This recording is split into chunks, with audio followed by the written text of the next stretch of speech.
People used to believe that Asia was exotic, mysterious, intimidating, impenetrable. So I took a good look at myself in the mirror.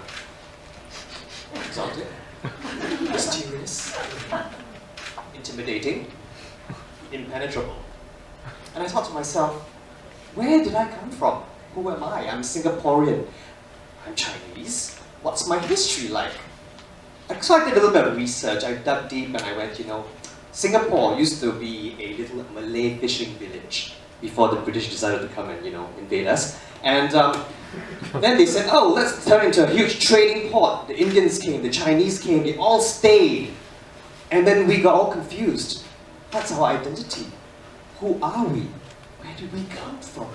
How come I'm Chinese but I speak English and French? How come my best friend is Eurasian Portuguese but he speaks Malay? I mean, it makes sense, right? If your father is European, your mother is Asian, you're Eurasian, right? So if my father is Cantonese and my mother is Hakka, that would make me Canton Ka. I'm Thai. So I thought, what's all this with mother tongue? Why is my mother tongue Mandarin? What's wrong with my father's tongue?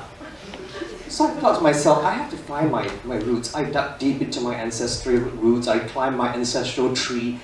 Okay, I Googled, basically. And I realized, back then, way back then, when our Caucasian ancestors were traveling the world, discovering new lands and spreading new diseases, my Chinese ancestor, would be traveling all around China, discovering that everything in this world can be eaten.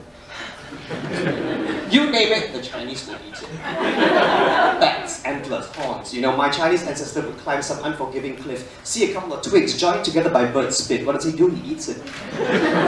I've got smooth face. My Chinese ancestor would be walking around some jungle in China and some rhino would come, and he would take out his knife. He would fight with the rhino.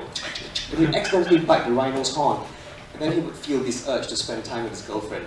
So the Chinese discovered the word horny, you see? So, we have come very far. As Confucius say, if can move means can eat. If cannot move, can faster eat.